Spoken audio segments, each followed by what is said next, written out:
수요일 예배에 오신 여러분을 주님의 이름으로 사랑하고 축복합니다.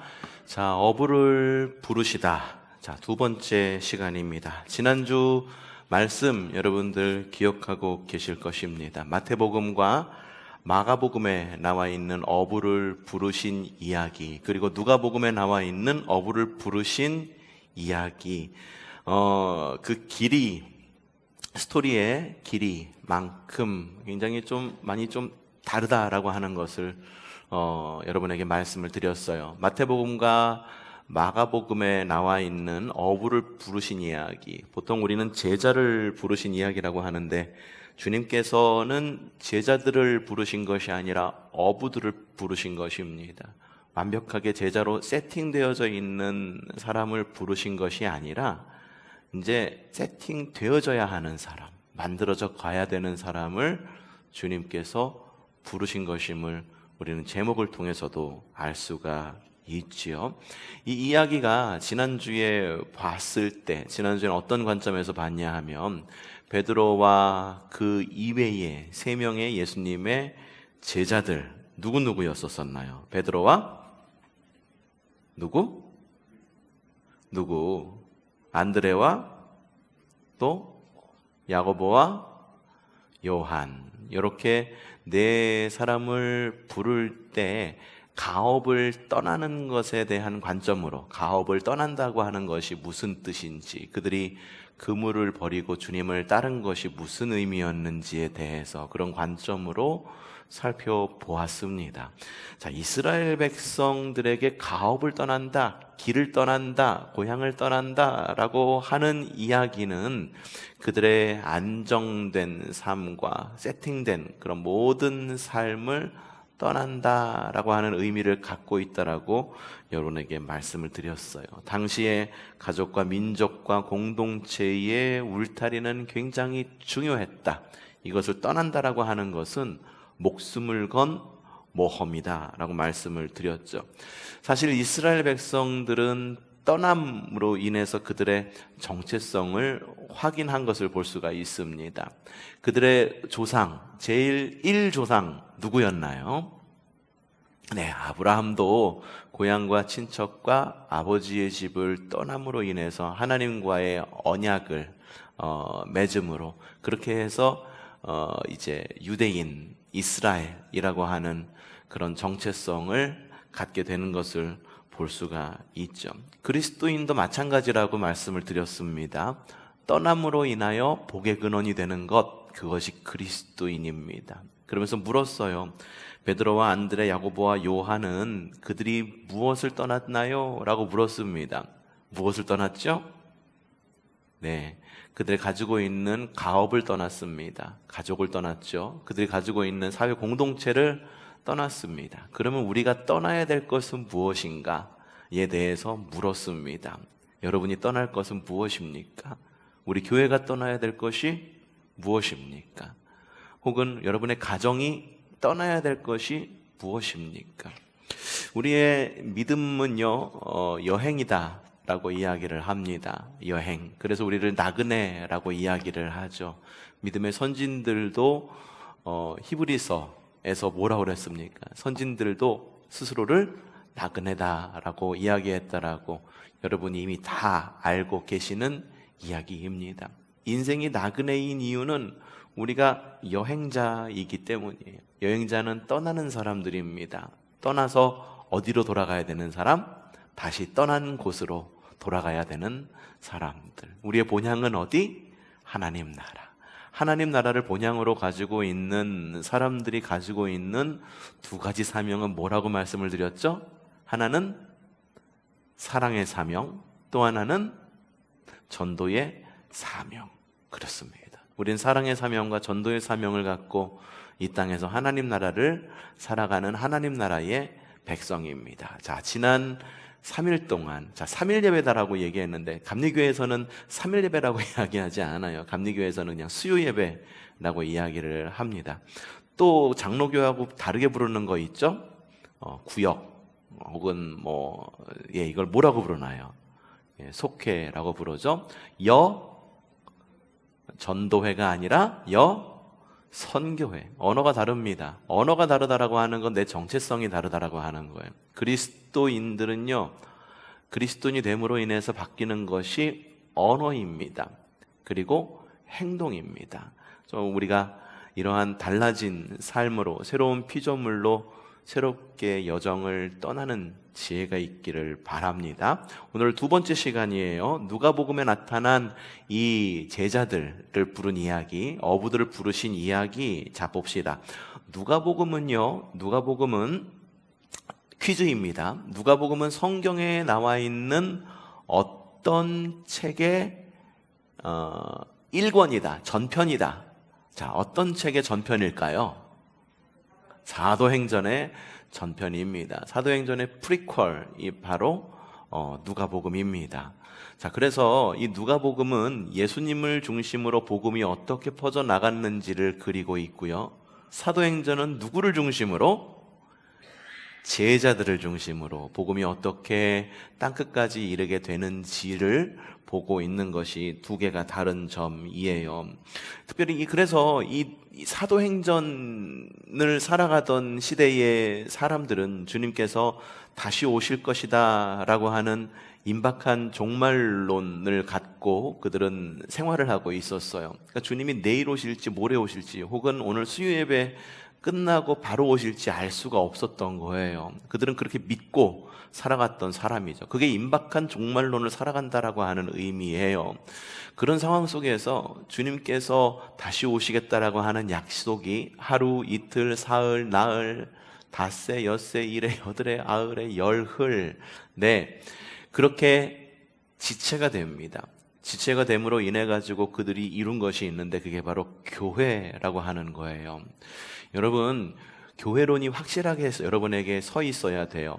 교회론. 이게 신학의 조직 신학에서 다루는 것 가운데의 하나거든요. 근데 우리가 코로나를 겪으면서 교회론이 굉장히 좀 희미해지기 시작했습니다. 그래서 사람들이 이야기해요. 뭐라고 이야기하는지 아세요? 여기에도 하나님이 있고 저기에도 하나님이 계시니 어디서 예배한들 무슨 상관이냐라고 이야기를 합니다. 그렇죠? 그래서 실제로 통계를 내보니까 대한민국 사람의 그리스도인의 80%가 온라인 예배를 드려도 예배를 드린 거다라고 이야기를 하더라고요. 저는 좀 놀랐어요. 80%나 그렇게 이야기를 하고 있다는 것에 솔직히 굉장히 놀랐습니다. 왜 그러냐 하면은 이 교회라고 하는 이 교회 구성, 그리고 보이는 교회, 보이지 않는 교회, 이것들이 희미해져 가지고 혼합되었다라고 하는 의미거든요. 굉장히 뭐라 그럴까, 교회론이 견고하지 않고 굉장히 물렁물렁한 그런 상태에 있는 거예요. 그러니까 이런 마음을 들 수 있는 거죠. 야, 오늘 교회 못 나와. 그러니까 인터넷으로 예배하면 되지 라고 생각을 한다라고 하는 거죠. 여러분, 아이들이 코로나 기간 동안에 학교를 가지 못했어요. 그런 적이 있죠? 못 간 적이 있어요. 그러자 생긴 부작용이 있습니다. 뭔지 아세요? 학교에서 배워야 할 공동체성을 배우지 못했어. 애들이 다 이기적이 되었어. 그리고 마스크를 하고 다녔죠. 마스크를 하고 다니니까 생긴 문제가 뭐냐 하면 아이들이 이 언어 발달이 기존에 코로나 이전에 있던 동일한 환경 가운데 있는 아이들보다 늦다라고 하는 의학적인 이런 연구 결과도 있는 것을 볼 수가 있습니다. 교회에 왜 모여야 되는 걸까? 여러분이 물으신다고 한다면 그거는 우리가 숯불과 같은 존재이기 때문이에요. 여러분은 하나하나의 숯불입니다. 근데 숯불이요, 하나만 있을 때는 이게 금방 꺼져버려요. 하지만 숯불이 하나 있고 두 개 있고 세 개 모이면은 그 숯불은 꺼지지 않고 오랫도록 지속이 될 수가 있다라고 하는 거예요. 그리고 그 가운데에서 우리가 배우고 익히고 공동체성을 통해 가지고 그 공동체를 통해서 배워야 할 많은 것들, 그걸 뭐 설명해서 못 하겠어요. 교회 오면은 사실 좀 골치 아픈 일들도 있죠. 서로가 밥 먹으라고 싸우기도 하고, 어떤 경우에는 마음이 맞지도 않고 회의하는데 회의가 별로 은혜스럽지 않게 진행이 되는 경우도 있고, 얼마나 그런 일이 많습니까? 그런데 그런 일들을 통해서 우리의 신앙은 더욱더 주님 안에서 말랑말랑 딱딱해져서 주님 말씀이 들어가지 않는 그런 굳은 마음이 아니라 그런 새살과 같은 새살이 돋는다라는 것을 알 수가 있죠. 그렇기 때문에 교회, 그거 이곳에도 하나님이 있고 저곳에도 하나님이 있는데 어디서 예배드리든지 어때? 라고 말하는 그리스도인은요, 따라합시다. 나는 무식하다. 무식한 거예요. 그렇게 말하는 사람은 무식한 거예요. 물론 그곳에도 하나님이 계세요. 여러분의 가정도 하나님이 계십니다. 그리고 우리의 속해 있는 속회에도 하나님이 계세요. 초성교회도 하나님이 계세요. 옆에 있는 교회도 하나님이 계세요.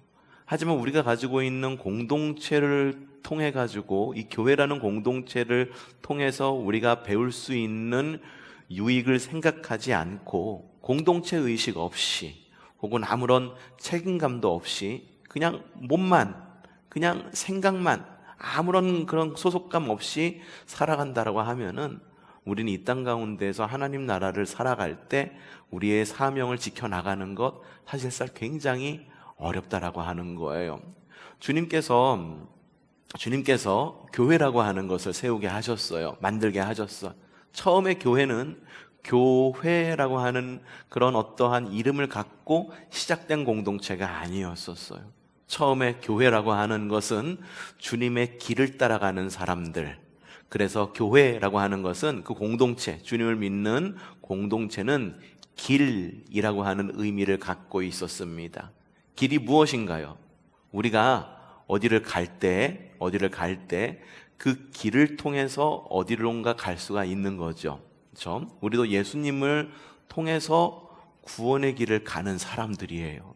그래서 예수님의 주님의 도를 배우고, 여기서 주님의 도라고 하는 것이 길도자를 쓰거든요. 근데 사람들이 헷갈려 하죠. 이 도라고 하는 것을 어느 곳에나 있는 똑같은 거라고 여기죠. 결국은 불교도 가면은 똑같은 데 이르고, 뭐 천주교도 똑같은 데 이르고, 이슬람교도 똑같이 이르는 가는 길의 과정이다라고 생각하는데 no, 절대 그런 것이 아닙니다. 그러면 여러분, 길가에서 여러분을 붙잡는 바로 그분들 도를 아십니까? 그분들을 따라가는 것이 훨씬 더 여러분에게 유익할지 몰라요. 왜냐하면 분명히 그들은 그 길을 길도자, 우리가 말하는 그 복음이라고 하는 것을 길도자로 쓰고 있기 때문이죠. 하지만 복음은 달라요. 길이라고 하는 모습을 가지고 있다라고 하는 것은 우리가 길 가운데 있는 사람, 길을 걸어가는 사람, 순례자라는 의미를 갖고 있고, 우리가 그 길을 가는데 누군가의 뒤를 따라가는, 길이라고 하는 것은 처음부터 만들어져 있지 않죠. 누군가가 목적을 위해서 만들어 놓은 거예요. 우리 교회 옆에 저쪽 학담 삼거리부터 초성리역까지 길이 만들어집니다. 그 길을 괜히 만드나요? 필요에 의해서 만든 거예요. 주님께서 가신 그 길을 따라간다는 것, 앞서가는 그 누군가가 있다라고 한다라고 하는 것, 그 의미가 바로 우리가 길을 간다라고 하는 그런 의미를 갖고 있었어요. 그런데 이런 교회 공동체 가운데에 중요한 것이 있어. 뭐냐 하면은 교회 공동체라고 하는 것은 그냥 추상적인 공동체가 아니라고 하는 거예요. 모양을 가지고 있었죠. 모양. 사람들이 모여서 교제도 하고 예배도 하고 서로가 서로를 돕기도 하는 모양을 갖고 있던 것이 교회 공동체의 모습이었어요. 그런 모양 가운데 모양이 생기면서 직제라고 하는 것이 생기게 되었죠. 물론 직제가 생기기 훨씬 이전의 모습이 초대교회의 모습이에요. 직제라고 하는 것, 목사, 장로, 권사, 이게 직제라고 이야기하는 거예요. 직제. 네.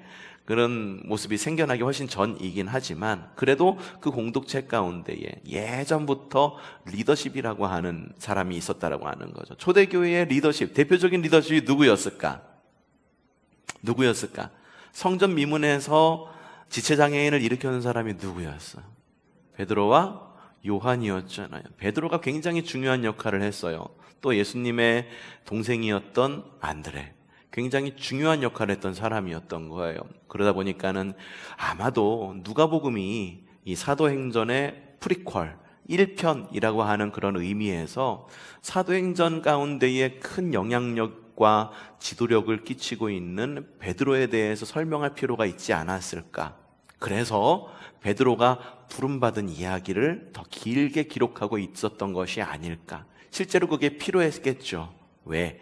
우리가 지금 따르고 있는 하나님 나라를 살아가고 있다라고 하는데, 교회를 이루고 살아가고 있다고 하는데, 우리 리더십이 어떤 리더십인지를 알려주는 것, 그것도 굉장히 중요한 일이었겠죠.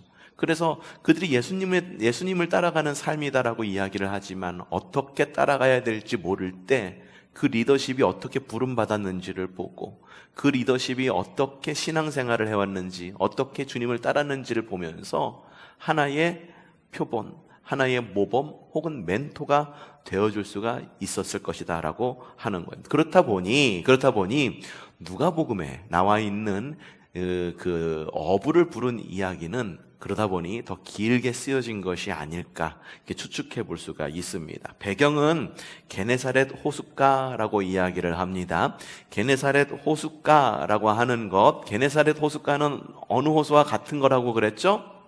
예, 갈릴리 호수와 같은 곳이라고 이야기를 드렸습니다. 때는 이른 오전이에요. 그리고 어떤 일이 있었느냐? 앞에 여러 일이 있었었죠. 주님께서 복음을 전하시는데 사람들이 몰려들자 밀려 와가지고 게네사렛 호숫가 근처로 갔는데 올라설 곳이 없어서 배 위에 올라섰는데, 그 배 위가 베드로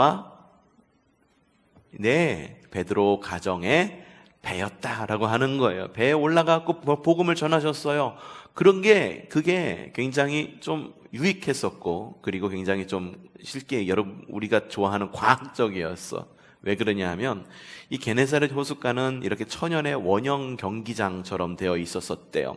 그래서 호숫가에서 이야기를 하면 목소리가 잘 전달되었더라고 그래요. 그래서 주님께서 배 위에 올라가서 복음을 전하시는 거예요. 때는 이른 오전. 그리고 밤새도록 이 베드로와 그의 가족들이 이렇게 그물을 던졌지만 고기를 잡을 수가 없었다라고 하는 것. 언제나 말씀을 드리고 지난번에도 이야기 드린 거지만, 우리는 보통 많이 잡은 것이 주님의 기적이다라고 이야기를 하죠. 근데 갈릴리 호수에서, 그 어획량이 풍부한 갈릴리 호수에서, 이때는 더 풍부했을 거예요. 지금도 굉장히 잘 잡힌다고 그러는데, 이 당시에 한 마리도 잡히지 않았다라고 하는 건 역시 기적이에요.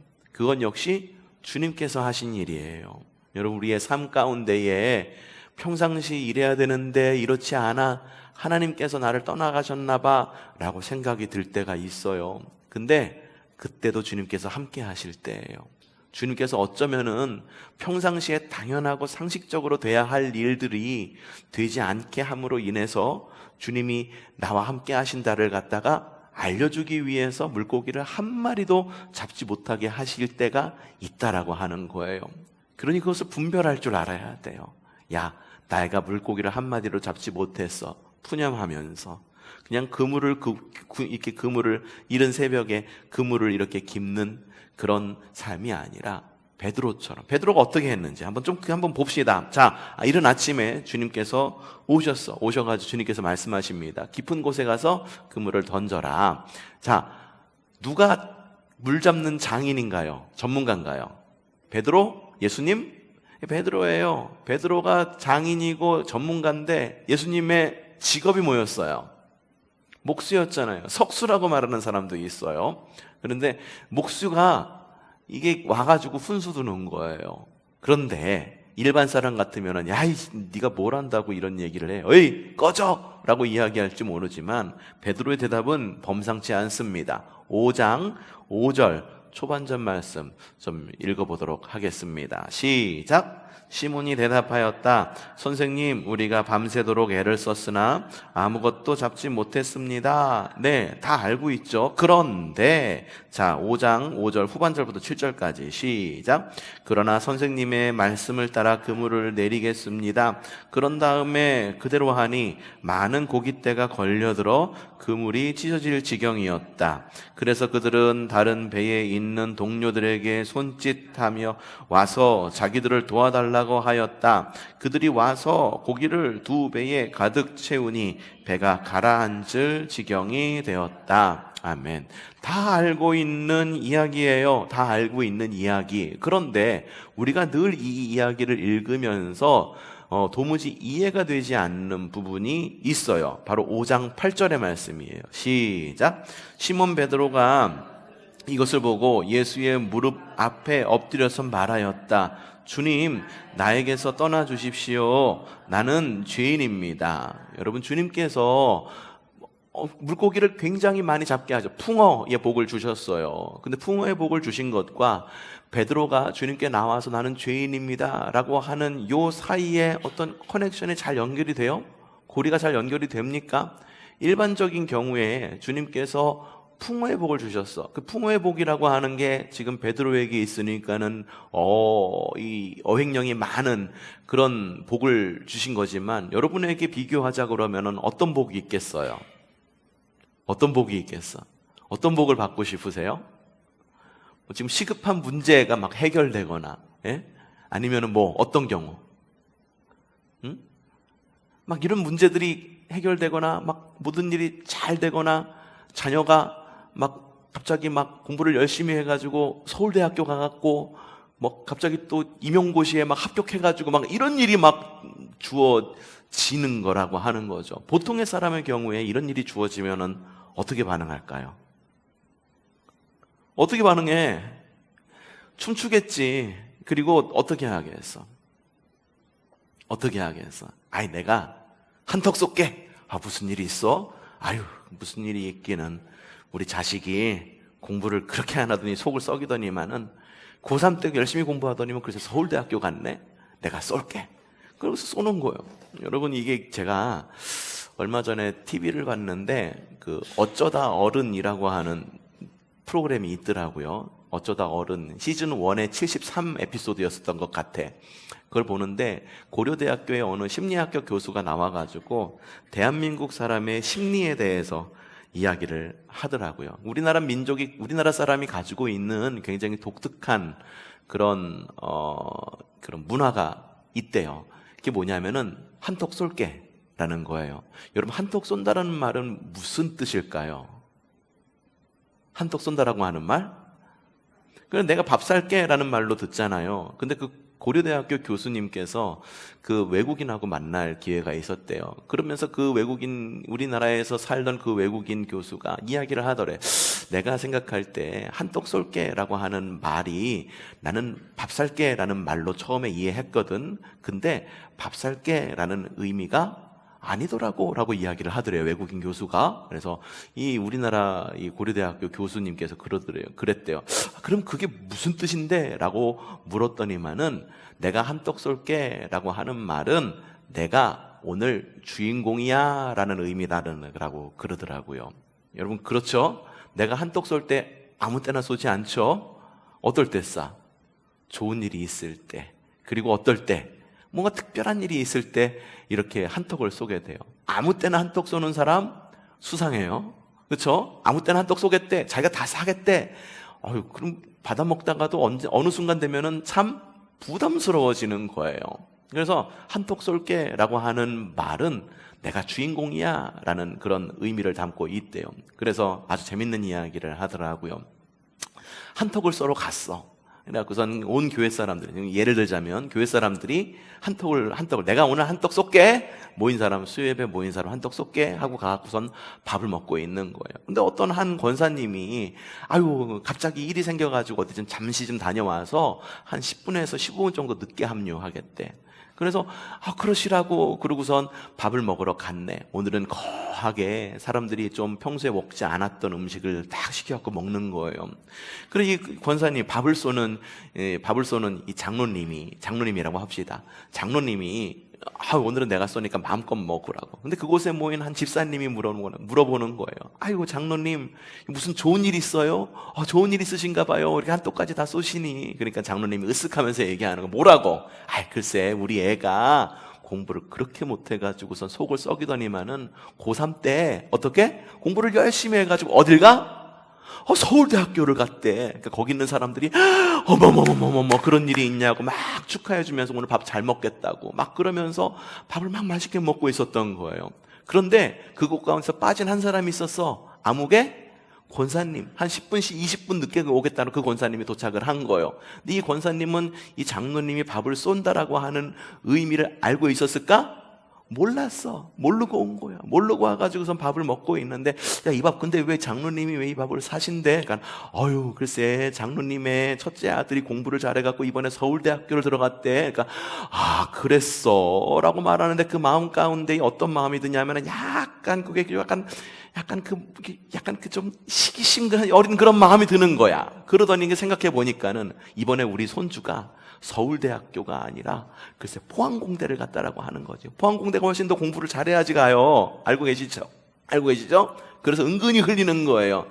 그랬냐고. 축하할 일이네 라고 말하면서 밥을 먹으면서 은근히 흘려요. 뭐라고 흘리느냐? 그런데 우리 손주가 말이야, 이번에 포항공대 갔다고 그러더라고. 아이고, 그 녀석 지 부모를 닮아가지고 공부를 그렇게 잘해 라고 이야기를 했다 쳐봅시다. 그런데 거기에 있는 사람들이 맞장구 치는 거야. 뭐라고 맞장구? 어머머머 그랬대. 아이고 권사님 얘기 들어봐. 이 권사님 늦게 와가지고선 이야기를 못 들었는데, 이 권사님의 글쎄 손주가 어디 갔다고? 포항공대를 갔대. 그러니까 거기 있는 사람들의 관심이 갑자기 밥을 쏘는 그 장로님에게 가는 게 아니라 누구한테 갈까? 늦게 온 그 권사님한테 쏠리는 거야.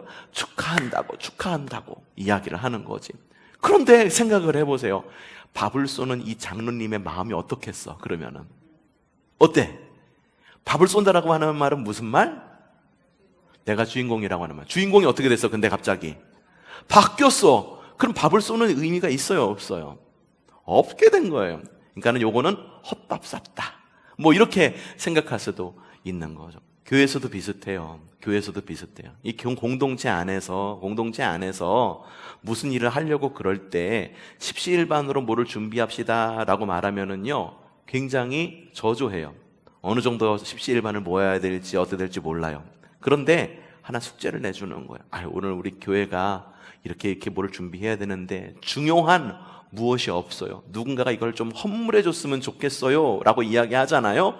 그러면은 내가 할게요 하라는 손이 이만큼씩 되게 많이 모여들어요. 그러니까 뭐냐 하면 십시일반으로 우리 모여서 뭘 합시다 라고 하는 것보다, 아무개 권사님, 아무개 장로님, 아무개 집사님밖에 없어요. 권사님밖에 없어요. 장로님밖에 없어요. 요것 좀 어떻게 해결할 수 있게 도와주세요 라고 말하면은요, 으쓱해져 가지고서 저도 어렵지만 제가 이거를 해놓겠습니다 라고 으쓱해져 가지고선 단번에 목돈이 들어도 그걸 해놓는다라고 하는 거예요.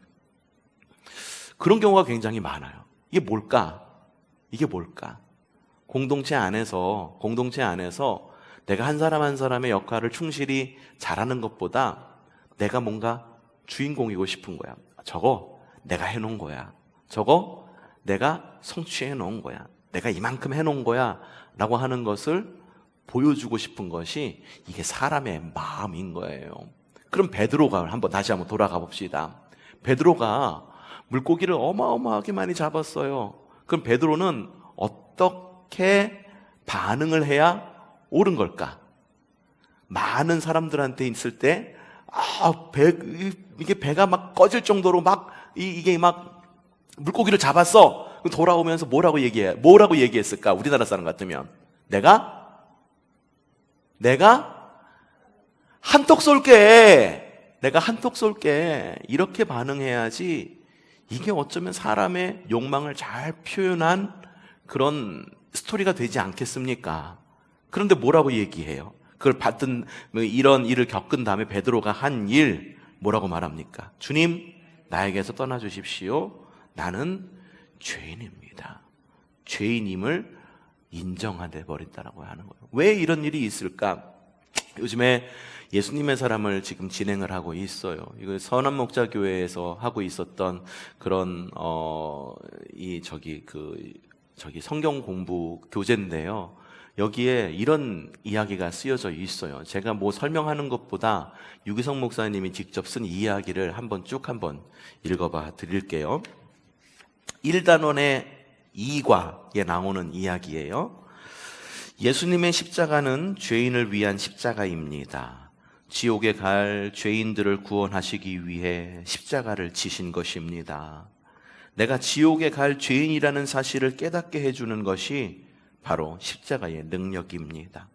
이것을 깨닫는 것이 얼마나 큰 능력인지 모릅니다. 이 사실을 알고 나면 하나님과의 관계뿐만 아니라 다른 사람과의 관계도 달라집니다. 당신은 자신이 죄인이라는 사실을 알고 있습니까? 많은 그리스도인이 죄인임을 고백하지만 자신이 얼마나 큰 죄인인지 제대로 깨달은 사람은 많지 않습니다. 상투적인 표현으로 말할 수 없는 죄인을 용서하여 주옵소서라고 기도하지만 실제로 자신이 얼마나 큰 죄인인지 알지 못합니다. 다윗은 밧세바를 간음하고 그 죄를 숨기려고 우리아를 죽였습니다. 그러나 그는 자신이 저지른 일이 하나님 앞에서 얼마나 큰 죄인 줄을 깨닫지 못했습니다. 나단 선지자가 소와 양을 많이 가지고 있는 부자가 가난한 사람의 양 한 마리를 빼앗아서 손님을 대접했다라는 이야기를 들려주었을 때 다윗이 얼마나 분노했습니까? 다윗은 그 부자를 향하여 이 일을 행한 사람은 마땅히 죽을 자라 라고 말했습니다. 그러나 사실 그 말은 다윗에게 해당되는 말이었습니다. 다른 사람의 죄에 대해서는 죽어 마땅하다고 생각했지만 정작 자신이 그런 죄인이라는 사실은 깨닫지 못했던 것입니다. 다윗의 모습이 바로 우리의 모습입니다. 베드로는 엄청 많은 고기를 잡고 난 후 크게 기뻐하기보다는 오히려 자신이 죄인이라고 고백했습니다. 어떻게 이런 일이 일어났습니까? 베드로가 갑자기 큰 죄를 지었기 때문이 아닙니다. 그는 예수님 말씀을 통해 기적이 일어나는 것을 보는 순간 영의 눈이 열렸습니다. 영안이 열리고 예수님께서 그리스도이심을 발견하는 순간 자신이 죄인이라는 사실을 깨닫게 된 것입니다. 자신의 죄를 깨닫는 순간 주여 나를 떠나소서라고 고백할 수밖에 없었지만 그날 이후 베드로는 모든 것을 다 버리고 예수님을 따르는 제자가 되었습니다. 예수님을 십자가에 못 박았던 사람들은 자기들이 하는 일이 얼마나 큰 죄를 짓는 일인지 알지 못했습니다. 예수님께서 부활하고 승천하신 후 약속하신 대로 오순절에 성령께서 강림하셨습니다. 성령의 충만함을 받은 베드로는 예수님을 십자가에 못 박은 사람들을 향해 이렇게 외쳤습니다. 너희가 십자가에 못 박은 이 예수를 하나님이 주와 그리스도가 되게 하셨느니라. 이 설교를 듣고 유대인들의 마음에 갑자기 통렬한 죄책감이 생겼습니다. 그들은 우리가 어찌할꼬 하면서 울부짖으며 베드로 앞에 나와 예수님을 영접했습니다. 바로 그 순간이 그들에게는 십자가의 예수님을 만나는 순간이었던 것입니다. 십자가의 예수님을 인격적으로 만나야 자신의 죄를 깨달을 수 있습니다. 자신의 죄를 깨닫는 것이 거듭남의 시작이며 제자됨의 시작입니다. 자신이 어떤 죄인인지를 깨닫는 것이 십자가의 능력을 아는 것입니다. 여러분 어떻습니까? 베드로가 나는 죄인입니다. 나를 떠나소서라고 말한 그 순간이 예수님의 제자로서 베드로의 삶의 새로운 시작점이었다라고 하는 것을 이야기하고 있는 거예요. 여러분 그리스도인이 된다라고 하는 것은 뭐냐 하면 내가 먼저 죄인임을 아는 거예요. 죄인임을 아는 거예요. 베드로가 주님의 제자가 되었을 때 제일 먼저 해야 될 것, 상식적이지 않죠. 그 수많은 물고기를 잡고 주님의 은혜를 붙잡고 내가 한턱 쏠게, 이게 정상적인 반응이다라고 하는 거죠. 그런데 굉장히 좀 비정상적으로 보입니다. 굉장히 좀 의외의 반응을 합니다. 주여 나를 떠나소서. 나는 죄인입니다. 사실 근데 이게 그리스도인에게 정상적인 반응이다라고 하는 거예요. 우리가 주님의 은혜를 경험했을 때, 그 은혜를 경험했을 때 그리스도인은 죄인임을 인정할 수밖에 없는 거예요. 우리의 은혜를 너무 당연하게 받습니다. 당연하게 채워주시는 주님의 은혜라고 여깁니다. 근데 정말로 거룩한 그리스도인, 건강한 그리스도인이라고 한다면 은혜가 나에게 임할 때 주님, 나는 죄인입니다 라고 고백할 수 있는 그리스도인이 바로 건강한 그리스도인이라고 하는 겁니다. 오늘 여러분이 받은 은혜가 어떤 은혜입니까? 그 은혜를 받으면서 너무 당연하게 생각하고 있지는 않으세요? 주님은 주님이시니까는 이 정도 해주는 건 너무 당연한 거야. 교회에서 어떤 사업을 한다고 그랬을 때 불과 수년 전만 하더라도 굉장히 반발이 심했었어요. 왠지 아세요? 교회는 무조건 공짜로 퍼줘야 되는 곳이라고 하는 선입견이 있었기 때문이에요. 그게 어떠한 부작용이냐 하면 하나님께서 우리를 구원하셨다라고 하는 것이 우리가 믿음으로 구원받았다라고 말하는 것에 대한, 이게 복음주의 교회에서 이루어지는 그런 신앙 고백이거든요. 우리도 복음주의적인 교회입니다. 이걸 너무 쉽게 도식화를 해버리니까 은혜가 너무 쉬운 거예요. 그리고 은혜가 그냥 거저고 공짜인 거예요. 교회에서 무엇인가를 갖다가 할 때 그냥 교회에서 무엇인가를 하는 것, 그냥 교회 재정 지출하는 것, 교회에서 당연히 해주는 것, 누군가 나 아니고 다른 사람이 누군가 자리를 채우는 것, 언제나 그 부담감의 자리에는 나는 빠지게 된다라고 하는 거예요. 그러면서 은혜를 받기를 원하죠. 야, 찬양팀 정말 은혜스럽다. 은혜스러우면 내가 그 찬양팀을 해볼 생각은 안 해보셨어요? 야, 오늘 교회 참 깨끗하다. 누가 청소했나? 이런 마음이 들면은 내가 교회를 청소해야겠다라고 하는 마음이 들어본 적은 없습니까? 오늘도 제가 이렇게 오늘 바로 직전에 전구들을 좀 많이 갈았어요. 나간 전구가 7개인가 8개인가 그랬었어요. 본당 안에. 근데 제가 그냥 이렇게 그냥 바쁘기도 했었고, 마땅히 또 젊은 남자는 그래도 우리 교회에서 드무니까 주일날 오는 또 청년들 붙들고 하라고 그러면은 또 여러분하고 마음이 똑같거든요. 교회 은혜 받으러 왔지 일하고 싶은 마음은 없는 것이 누군가에게나 다 똑같은 마음인 거거든요.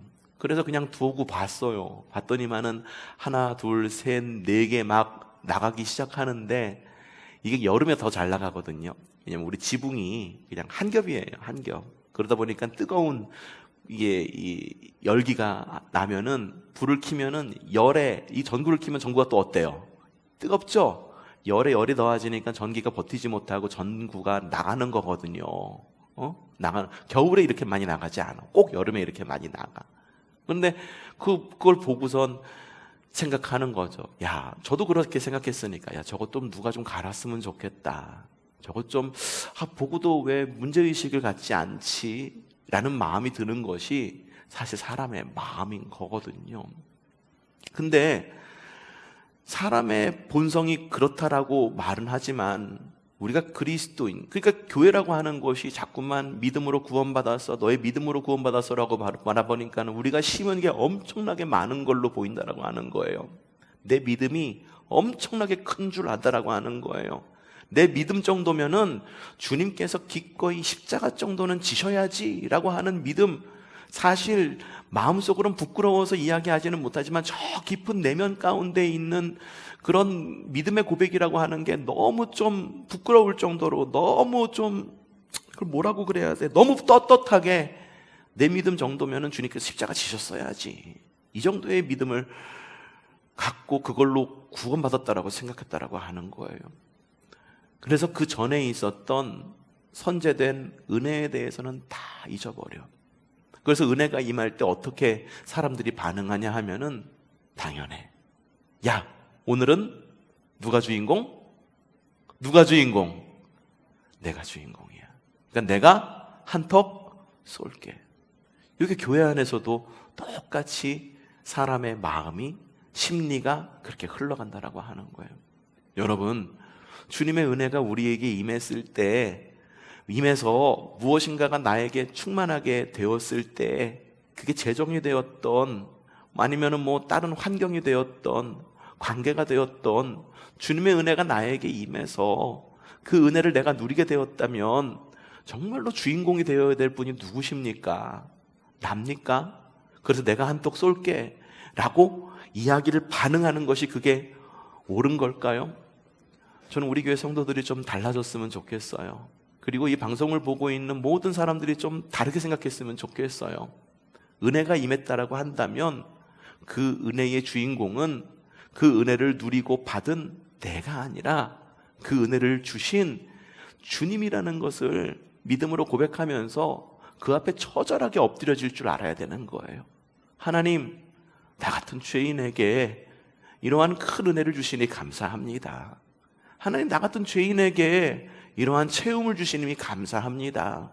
하나님, 내가 은혜를 받은 것, 누린 것, 자칫 내가 뭔가를 열심히 하고 뭔가를 잘해가지고 주님께 받은 거여서 내가 자꾸 주인공 노릇하려고 하는, 내가 내 삶의 주인 노릇하려고 하는, 내가 이 모든 환경 가운데의 주인이라고 하는 그렇게 생각한 나 자신을 긍휼히 여겨주셔서 이 죄인된 이 내 가운데, 나 자신 가운데, 삶 가운데 오셔서 진정한 주인이 되어 주시옵소서 라고 고백할 줄 아는 것이 건강한 그리스도인, 성숙한 그리스도인이라고 하는 거예요. 바로 그때 주님께서 우리에게 오셔서 이렇게 말씀하십니다. 누가복음 5장 10절 후반절 말씀 시작. 이제부터는 너는 사람을 낚을 것이다. 아무런 것도 없어. 주님께 나와가지고 나의 희생은 아무것도 없어. 하나님께서 주신 은혜가 다 내가 한 건 줄 알아. 주님께서 채워주신 은혜가, 그 은혜 가운데의 주인공은 마땅히 주님이셔야 되는데 내 것으로 여겨 이것을 떠나서 주님, 이 모든 것의 은혜, 채워주심의 은혜, 그리고 나를 하나님의 자녀로 삼아주신 은혜, 하나님이 나의 주인이 되신 그 주님의 은혜, 내 삶의 모든 주인은 주님이십니다 라고 고백할 때 바로 그때 주님께서 말씀하시는 거예요. 뭐라고요? 두려워하지 마. 괜찮아. 네 삶의 주인이 네가 아니었다라는 거 하나만 가지고도 나는 만족한단다. 그거 하나가 전부지. 뭐가 필요하겠니? 내가 너한테 뭐 많은 것 바랬니? 아니야. 네가 죄인인 줄 알고 네 삶의 주인이 바로 나, 최 목사가 아니라 십자가 예수 그리스도라는 걸 알았을 때, 그럴 때 어떻게? 이제부터 너는 물고기를 낚는 어부가 아니라 사람을 낚는 어부가 되게 해줄게. 완전히 다른 가치관 안에서 살게 해줄게 라고 주님께서 말씀하신다라고 하는 거예요. 느끼는 바가 좀 있지 않습니까? 아이러니한 이런 반응, 그리고 우리의 상식으로는 이해가 되지 않는 이런 스토리 속에서 주님께서 우리에게 원하는 것이 무엇인지, 우리의 삶의 주인은 누구이신지, 정말로 내 삶 가운데에 내가 한턱 쏠게. 그래요. 우리 민족 가운데 깊이 뿌리 잡고 있는 내가 주인공이야 라고 하는 그것. 물론 주님께서는 주님을 주인으로 생각하는 사람을 삶의 주인공으로 세우십니다. 하지만 그 주인공이라고 하는 것은 액터일 뿐이에요. 디렉터는 따로 있다라고 하는 거예요. TV 보면서 여러분 탤런트들이 부럽습니까? 탤런트들은 누구의 지시대로 움직이는지 아세요? 프로듀서의 지시대로 움직이는 거예요. 그리고 각본가, 그리고 이 대본을 쓴 사람의 그 대본대로 움직이는 것이 액터예요. 액트리스예요. 우리가 그거를 생각할 줄 알아야 된다라고 하는 거예요. 내가 TV에 나와가지고 뭔가 된 것 마냥 연기하고 사람들이 박수 쳐주고 상도 받고 막 이러니까는 내가 정말 아무런 도움 없이 내가 거기에서 연기하고 거기에서 사람들에게 칭송받는 것처럼 행동하는 것, 그런 탤런트 보면 어떻습니까? 꼴불견이죠. 자기가 뭐가 된 모양이냐. 경솔하다. 저 사람 겸손하지 않다. 여러분, 그리스도인도 마찬가지입니다. 우리를 주인공 삼으시는 주님, 네, 주인공을 삼으실 때는 우리를 움직이는 감독, 이 세상을 창조하신 창조주 하나님, 우리의 삶의 주인이신 주님이 있다라고 하는 것, 우리가 인식하고 하루하루를 살아낼 때 하나님은 우리 가운데에 사람을 낚는 어부가 되는 복을 주실 것이다. 어떻습니까? 여러분, 은혜가 있습니까?